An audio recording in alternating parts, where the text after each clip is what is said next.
Likely that this is the last we'll hear of Andy Dick. And thanks for watching, and until next time, leave me alone. I mean, shit, that was fucking eventful.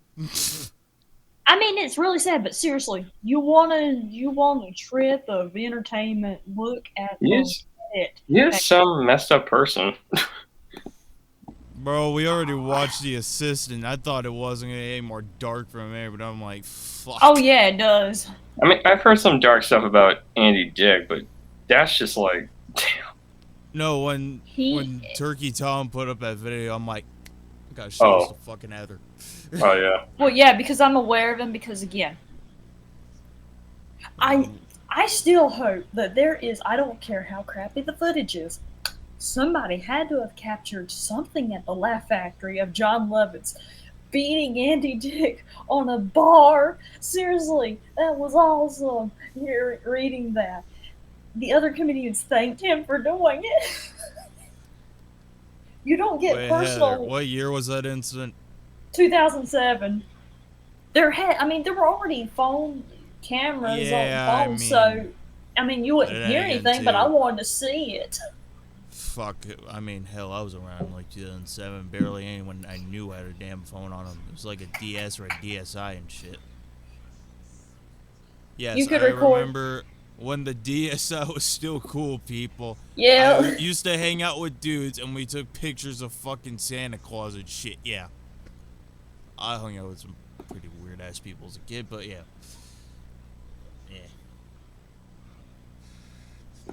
Yeah, there's the Andy Dick. Okay, it was This was from January 2007. This was way before the incident with John Lovitz happened. It was on TMZ. Stop much. Dick won't leave Kiefer alone. He tried to claw his way onto the A-list after the SAG Awards last night, which, why was he at the SAG Awards? And the Post Awards dinner, Kiefer Sutherland was leaving the West Hollywood restaurant Ago with co-star Kim Raver. Dick, who has no business being anywhere near a ceremony honoring people for their acting, stood close behind Sutherland while he signed autographs for fans. And he said, "This is my blanking friend." He said over and over again, and the video was on YouTube. Yeah. And first iPhone didn't even have like a front camera. Wait, maybe it was just a camera. It didn't have the face camera yet. Let me see this. Rear cam. iPhone 1. But yeah, Kiefer had the patience of a saint. He actually let him in the limo when other people were like, no, they were actually dragging him by his feet and stuff and trying to keep him from going in there. And of course, when Kiefer tried to move on, he wailed, "Can I see one picture of me, please?" Begging people to ask you again. Really? I'm not even kidding. I wanted an iPod Touch back in like fucking 2010. I remembered. Never got it because, broke ass kid. And I was at GameStop basically being like, I fucking want this. But I'm glad I got my... Actually, I'm kidding. I got a flip phone as my first phone. I had a bunch of Samsung phones with the shittiest memory possible. And my current phone, which, yes, is an LG. Yes, I'm aware LG smartphones division has went out of business since last year. Or closed, and yeah. That's why I'm keeping that damn phone for God knows how long. For good fucking reason. Wait. Still have it, still works. Damn, actually, one of my old phones, I have to recharge, basically, because, okay, for those who don't know, also, it has my grandmother's old SD card before she passed, because the phone I currently have was her last phone. Like, why I keep saying I'm not gonna get rid of it. Not gonna upgrade, not gonna do shit. Still fucking use it till it turns to dust if I have to. But yeah. The SD card's in my old phone. And I straight up want to see if I can back up shit from it. One of these days. Yeah, Camsafari used to be so awful back then. Oh yeah. Or no. You want to talk of a really shitty camera? The fucking Game Boy camera. Like, God, hold up. Grug, have you ever heard of the 8-bit guy? You're in my interest forever. I love this dude. Welcome to another episode of the 8-Bit Guy. So recently a fan of mine sent me the Game Boy camera. This would essentially be an early digital camera from the late 1990s. Yes, it this did is come out one in of my favorite tech 1998, channels ever. but don't expect too much from it. It did sell for $49. So let's review it. It's actually a whole cartridge that slides into the Game Boy. It will also work on a Game Boy Pocket, a Game Boy Color, a Game Boy Advance, and even my GB Boy clone that I have. However, it doesn't really offer any advanced features on, the higher end, later model Game Boys like the Advance or the Color, because it was strictly designed for the original Game Boy. So it only operates in 4 shades of gray, or essentially, black and white. Shitload of his You may notice the restoration camera stuff. is looking slightly up from the screen. The reason for this is most likely due to the nature of the reflective screens on these old Game Boys that required you to hold them at an angle so that light could reflect off of them. That would allow the camera to be angled straight ahead while holding the Game Boy at this angle. So let's power it on and see what it does. When you power it on, you get this little dancing Mario. After you press a button, you get the option to shoot, view, or play. So let's pick shoot. So the next screen you get, I'll come back to some of these other features later, but for the moment, let's go shoot. So you can see what it looks like here in my studio. The up and down controls will change the brightness of the picture. Okay, that's way too bright. There's some sort of delay between changing it and when the camera actually responds, which tends to cause me to overshoot on these controls. So the key is to go slowly. Okay, so the left and right controls will adjust the contrast, and you can see what effect that has on the picture. I want to just get a Game Boy I keep for hoping this. one of these controls is going to make the image look a lot better, but it's really a lost cause. Okay, so I'm going to try to take a selfie here. This thing just barely has enough resolution to capture Hell, a Neil person's Young face made an and be album cover out of recognizable. this, so So I I'll push A respect him to for snap that. the picture, then it'll ask me if I want to save it or cancel. So I'll go ahead and save. I decided I should try taking some outdoor photos, so I went down to the 9/11 Memorial here in my city of Kennedale. This was actually built with a piece of the original steel structure of one of the Twin Towers. There's also a big clock tower next to it, so I snapped some photos of that. And there's also a fountain next to it with an eagle in the middle. Did I mention that you could rotate the camera around like this so that you can take selfies? Was this the first ever selfie camera? It might have been, at least for a digital camera. I also went to the park and tried to photograph the ducks and these geese. One of these geese bit me in the rear end one day when I was at this park. And so let's take a look at some of these photos I took. This time we'll pick view. So you can just pick a picture and view it. So this is the 9/11 Memorial. So let's talk about the resolution. So I already mentioned that it's 4 shades of gray, which is limited primarily by the Game Boy's LCD screen. As for the resolution, officially it's supposed to do 256 by 224 pixels. However, I find this hard to believe because the Game Boy screen is only 160 by 144 pixels. And as you can see, they don't even use the entire screen. And I'm actually estimating it to be closer to 130 by 100 pixels. yeah. So it turns out the cartridge will actually store about 30 pictures on its own battery-backed RAM. So you can actually take the cartridge out and even stick it in an entirely different Game Boy and still see your photos. Heck, it will even work in the Super Game Boy adapter for the Super Nintendo, and you can view your pictures on a TV.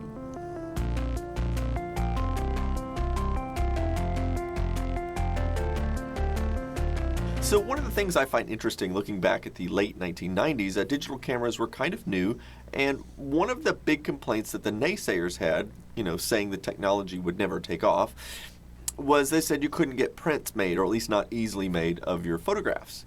And that was sort of true, but It seems kind of ridiculous today looking back because we rarely even print photos today, so especially with the proliferation of online social media and whatnot. We tend to prefer our pictures in digital format. But at the time, it was fairly important to people, so Nintendo had that covered with the Game Boy printer. Now, this little accessory was $59, and it came out around the same time as the Game Boy camera. And while it does work with a few other games, its primary purpose was to be used in conjunction with the camera.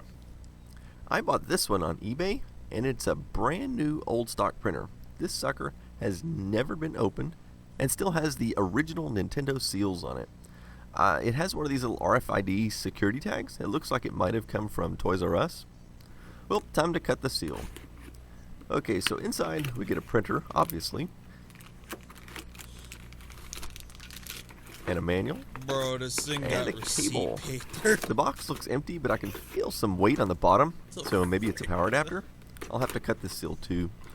Okay, so it comes with 6 AA batteries. I wonder if these are still any good. They should be close to 20 years old now, but I don't see an expiration date on them. Okay, so here's the printer. This thing definitely looks brand new, and here's the cable that it comes with it. I was curious why it had 3 connectors on it, and I had to look in the manual, and it turns out the original Game Boy used a different connector type. I didn't know that because I've never owned the original model. I didn't find any paper, but it says it includes 1 roll of printer paper. However, upon further inspection, I found it hiding under here. And this is the most normal out of the Game Boy products. So I decided to go ahead and use the old batteries it came with. That never really got released. I turned it on, and the power light came on, but it goes right back off. I'm not sure if that's normal. I checked the voltage on all of the cells, and they all read 1.5 volts, so I think they're all good. So the next thing to do is install the roll of paper.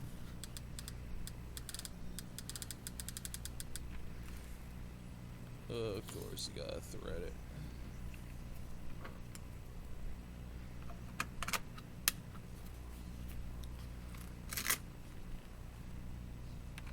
Then I connected it to the Game Boy and tried to print, but it would never work. So I decided to remove the batteries and put brand new ones in here. So let's try that again. Okay, so this time it worked, but I noticed the image was very light, hard to see.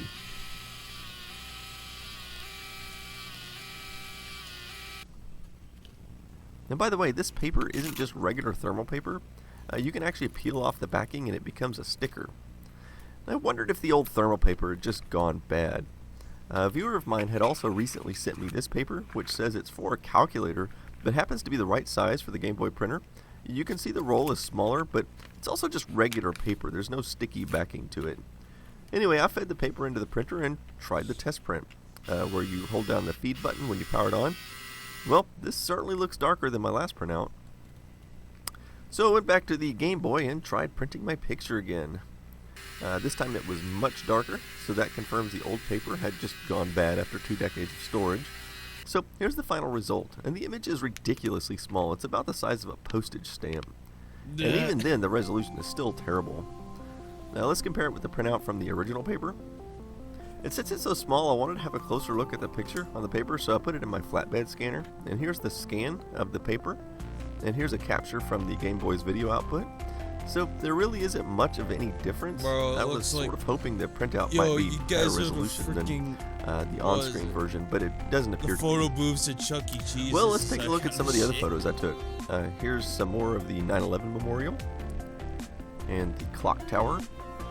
And this is probably my favorite photo that I took with this camera.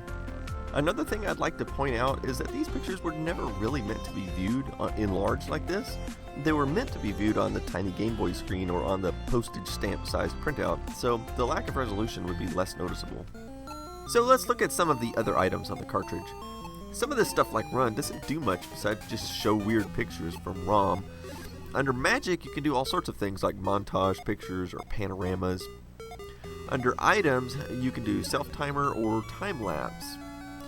There are also a variety of little embedded games you can find in different places. Oh, and you can draw or use stamps on your photos that you took. So this is a photo of my cat here, and I'll stick some funny eyes on her.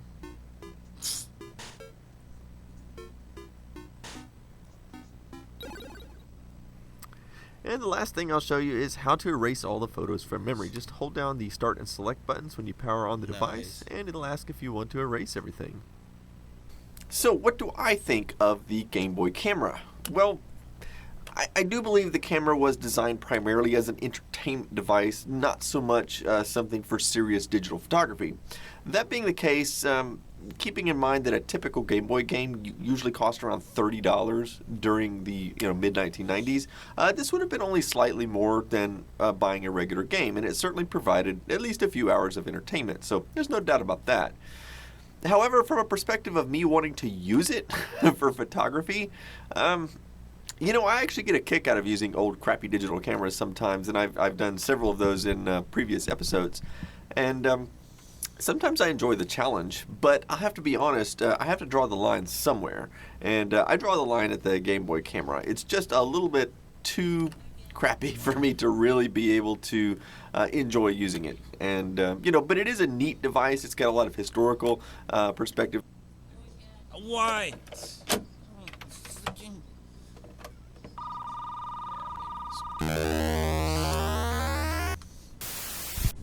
Hello and welcome to another episode of the 8-Bit Guy. Today I'm going to be showing off the Fisher-Price PXL2000 camera. This thing came out in 1987 and was considered a kid's toy. It initially sold for $179, although the price was later reduced to $100. Keep in mind that a regular camcorder would have cost around $1,000. In today's inflation-adjusted dollar, that would be like $382 and $213 respectively. Still, it seems cheap compared to the $2,137 a camcorder would have cost in today's money. Of course, the thing that makes this camera so interesting is not its price point, but rather the fact that it records on standard audio cassettes. So, first I have to tackle the question of, how did it accomplish this? Well, first of all, let's take a look at the read-write heads of a standard VHS recorder. Most people have seen that it has a little tilted head that rotates. The reason for this is that it enables a lot more information to be crammed onto a tape. You see, the head writes a single frame of video diagonally like this across the tape. This allows the tape to move at a much slower speed than would otherwise be necessary. Another advantage is that you can pause the tape and at least keep some sort of image on the screen because the tape head is still scanning that single frame. Although if you've ever wondered why it can't pause perfectly, it's because the tape is moving while the head is recording, and thus when the tape stops, it slightly changes the angle of recording, meaning that the head no longer lines up with the image. So how in the heck does this PXL2000 camera record to an audio cassette? Well, they did many things in order to accomplish this. One of the things they did is they ran the cassette at almost 9 times the original speed. In fact, when I press play on this tape, you might think it's in fast forward, but this is actually the speed that it moves. The downside of this is that you can typically only fit 3 or 4 minutes of video on each side of the tape. So what's worse is that the noise from the high-speed tape mechanism is about all you can hear from the built-in microphone when you're recording. But still, that is not enough to get the bandwidth needed in order to record video to an audio cassette. Other sacrifices had to be made. So they got rid of color. This is a black and white camera. But wait, it gets worse. They also reduced the frame rate down to 15 frames per second. Okay, still not the end of the world, but it gets worse. The resolution is also reduced to 120 by 90 pixels. Say what? In the end, you're left with a picture that's pretty bad. Okay, so this is what the camera looks like when I'm recording directly from the camera. So this is not going to tape first.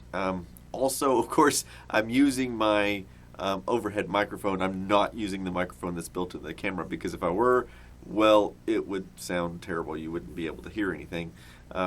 So anyway, it is really difficult to get a good picture out of this camera. It takes a huge amount of light and a lot of patience. But it gets still even worse. That recording came directly from the back of the camera without actually recording it.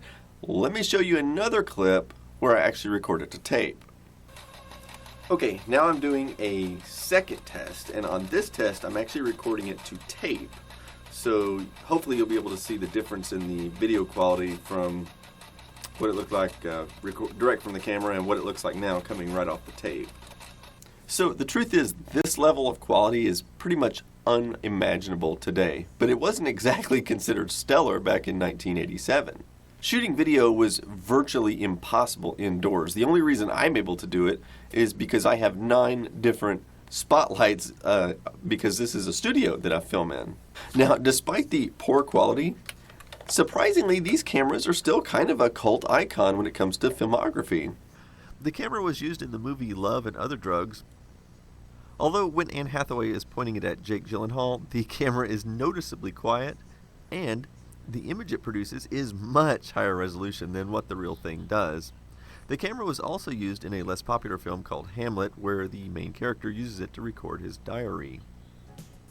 So, you might think you could just take an RCA video cable and connect it straight to the composite input of your TV, but you'd be wrong. This isn't a composite video signal, rather it's the old-style RF signal that was used by many old systems from the era, and you will instead need one of these clunky switch boxes. Originally, these switch boxes had these 2 terminals like this that would just screw straight down in the back of your television, but my TV is actually slightly newer and uses the coaxial F-type connector, so I need yet another adapter to make this happen. Once it's all connected, I can tune my TV to channel 3 and receive the image. Wow. This is unfortunate. The image is extremely dark despite having 9 very bright floodlights in my studio room. The CCD on these things is not very light sensitive. It probably isn't helped by the fact that it appears they used a pinhole to focus the light instead of a real lens, so that further reduces the amount of light hitting the CCD. I borrowed this camera from a friend of mine in the Dallas area. We met up at the Dallas Galleria where we had decided to shoot some test footage. Here he explained to me how difficult it was getting the batteries in and out. The battery compartment is a little too small for the batteries, so you gotta finesse it to get them in and out. As a kid, the trick to getting the batteries out was a butter knife. As an adult, you learn you can just take the screws out of the bottom part of the camera and that'll fix it. We thought this ice skating rink would be really cool. However, most of the footage was unusable. Okay, so I'm going to try to record the ice rink down here using the Pixel Vision camera. You can barely see the ice skaters here, and most of the tape ended up looking like this.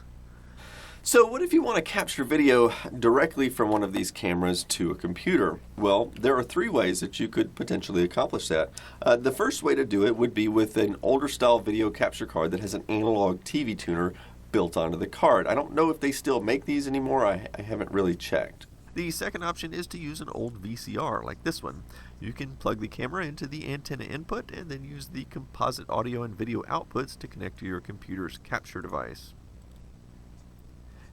And the last option is, of course, modification. That's right, it's actually possible to modify these cameras to output a composite video signal, as well as some other hacks that you can do to help with the exposure.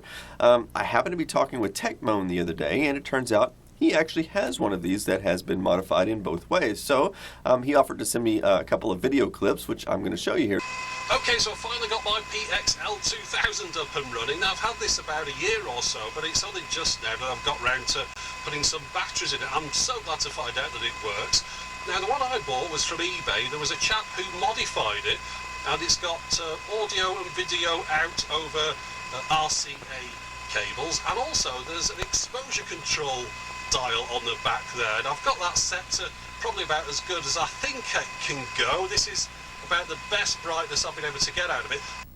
Okay, I've just played that previous section back and I noticed there were a lot of dropouts on the tape. I'm wondering if that's down to the tapes that I used, although they were brand new Type 2 Chrome tapes, but perhaps they weren't a particularly good quality. Sarah's gonna play some Skyrim. Anyway, so I'll try some other tapes later and see if there's a problem with I'm those, gonna eat or whether I something. need to I haven't clean the eaten heads in the since machine. we had But dinner. regardless, I thought I'll show you what the Snack on quality something. is like coming straight out of the Also, I'd help Sarah with the guinea pig So what I've fleeces done now, I've today. connected the camera onto my computer through a capture device. So what you're looking at is the quality of the video next Friday I'm from the working full sensor into shift. the computer So with no tape in the middle. not looking So forward it to looks that. like there is at least some improvement in quality by having the composite video mod done. I did ask him if he maybe would consider making a video on his channel about the camera, even though I've already made one. I think it would be interesting to see his take on the camera, because I'm sure he has different things What's up, to say Sarah? about it. In the meantime, I wanted to stick one of Okay these then, Sarah. to a Thanks a regular lot. cassette deck and listen to what it sounds like. So Here goes. Here. So what the heck is this we're hearing? Oh, Well, my let's sister's listen to doing the that. left and right channels separately. Right, but half the time. So this is clearly the video signal. What on earth is this sound?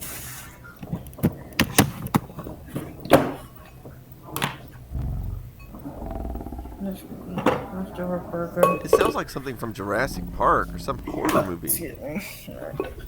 Well, you have to keep in mind that my boombox is moving the tape 8.5 times slower than the camera does. So let's compensate for that by speeding up this recording by a factor of 8.5. Now let's play it and see what we have. Okay, I'm doing one final test, and this is recording using the... Well, looks like that mystery is solved. Having a So, Sprite. you know, I don't know. I think kids probably ended up not liking these very much, but I suspect the parents hated them. And I kid you not, the expected battery life from 6 AA batteries is about 5 to 10 minutes. So while the purchase price was much lower than a traditional camcorder, you would need about 20 audio cassettes to equal the same recording length as a single 2-hour VHS tape, or 60 if you used EP speed on the VHS. Also keep in mind it requires Type 2 or Chrome cassettes, which weren't cheap. And then you would go through 72 AA batteries to record that 2 hours of footage. And to top it off, 90% of the footage would be unusable when you were done.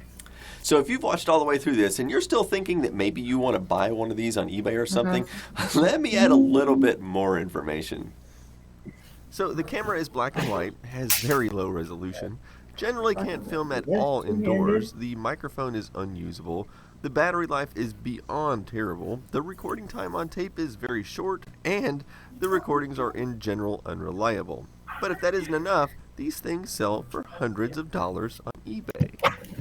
So what's even worse is that most of the ones available for sale don't even work. In fact, I've read stories of people buying them brand new in the box, never even been opened before, and they still don't work because the lens has fogged up and the belts have disintegrated on the inside. Okay, so what do I think about this device? Well, I think it's actually really, really fascinating from an engineering standpoint.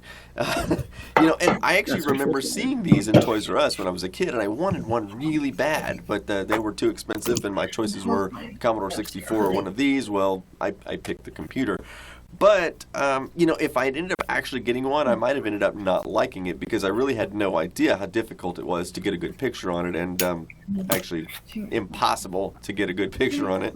You know, I love old technology. I love collecting old technology, and when possible, I even love using old technology. But this is one of those examples of old technology that it's pretty cool to own it, but I really don't think it's that great to actually use for all the reasons that I've shown already. But it is something definitely cool to have on your shelf, and is definitely a good conversation starter. But I think if you're looking for a vintage camera, something that's really challenging to record from, maybe something like a Connectix Quick Cam would be better. As terrible as the quality is on those, it's actually better than one of these.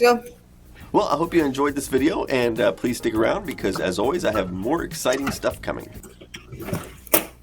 Gabby, let's go. Oh, it's cold as fuck out here. Gabby, outside. Gabby. Gabby, outside. Come on.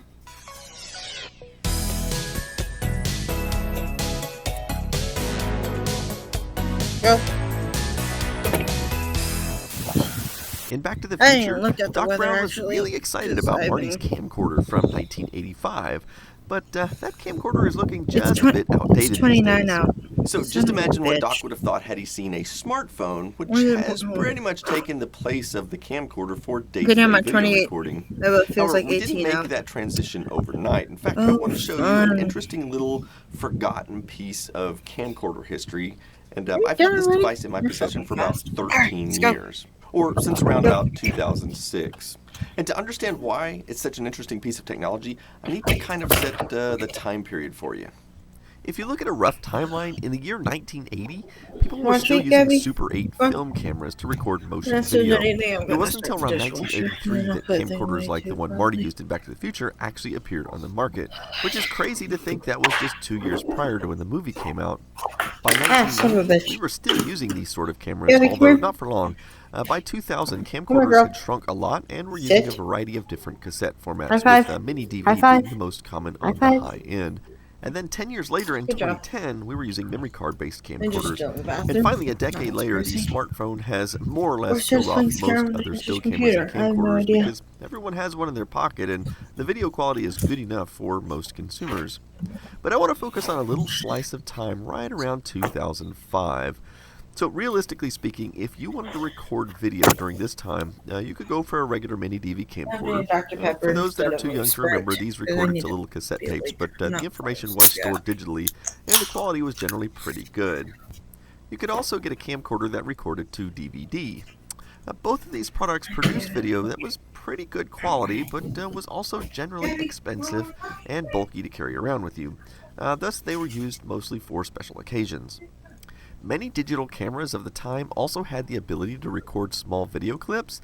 The trouble is they were often very low resolution, slow frame rate, limited to usually around 15 to 30 second clips, and often didn't even include audio.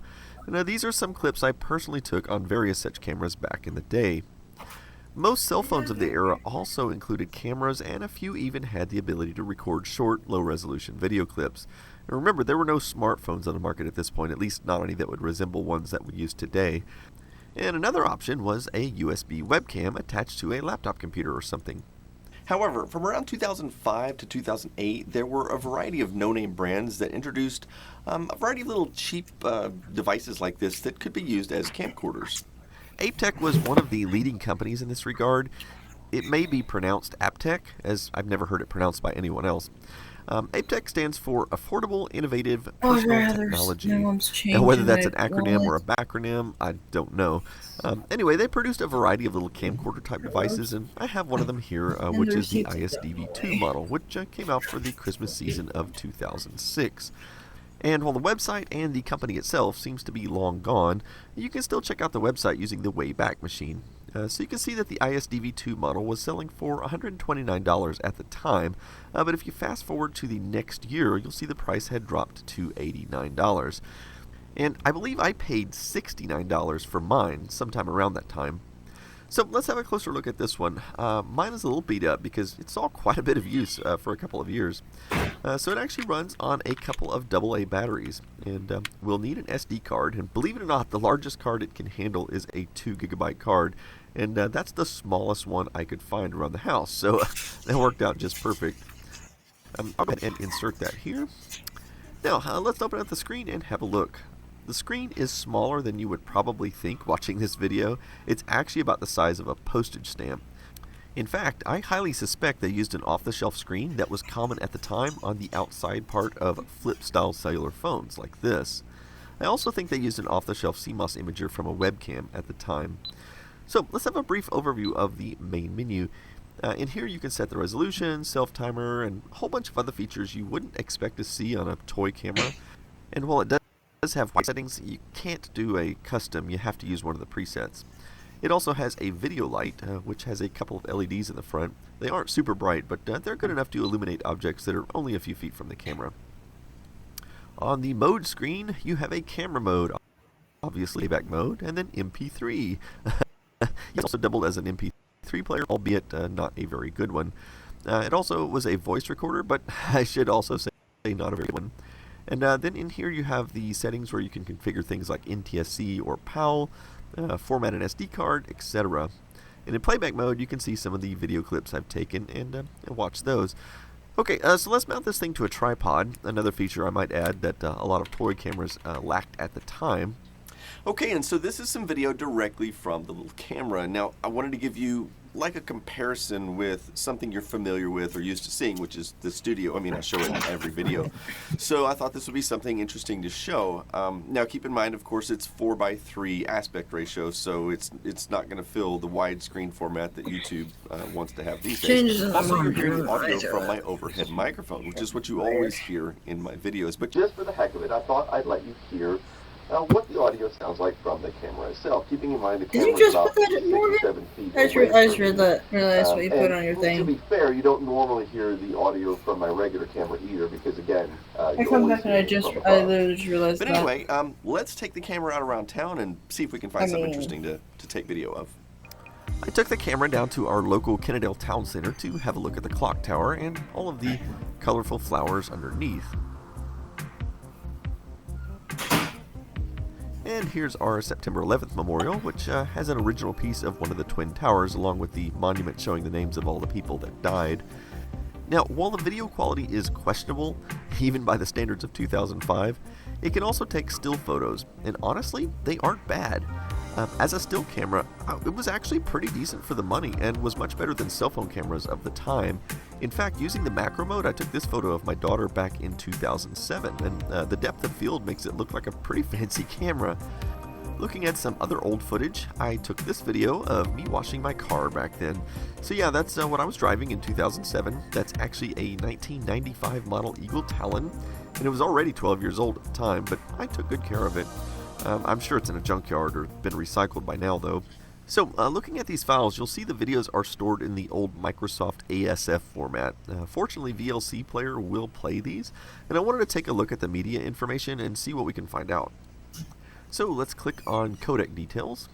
So it is an MPEG-4 video stream, and it is 640 by 480, which is what it's supposed to be. It says 30 frames per second, but I have my doubts about this, which we'll look into later. And the audio is mono and 11 kilohertz sample rate, which partially explains why it sounds so bad. Anyway, I can't even import these videos into Final Cut Pro, so I have to use a program like this first to convert them over to something more modern. So let's take a look at this in Final Cut Pro. I'm zoomed in right now to the point that you can see single frames. So if you look where my mouse is, you'll see these little gray boxes that light up, and that's an individual frame. So let's go to the beginning of this clip. Okay, so new frame, and look here. These two frames are identical. So new frame, new frame, new frame, new frame, and here we go again. Identical frames. Alright, y'all, I'm gonna have to So go by to my bed because I estimation, it got really work does about 24 at 9 frames per tomorrow. second. And it actually gets much worse in dark environments because it leaves the shutter open longer. I also wanted to see if their claims of megapixels was accurate. You see, it was advertised as a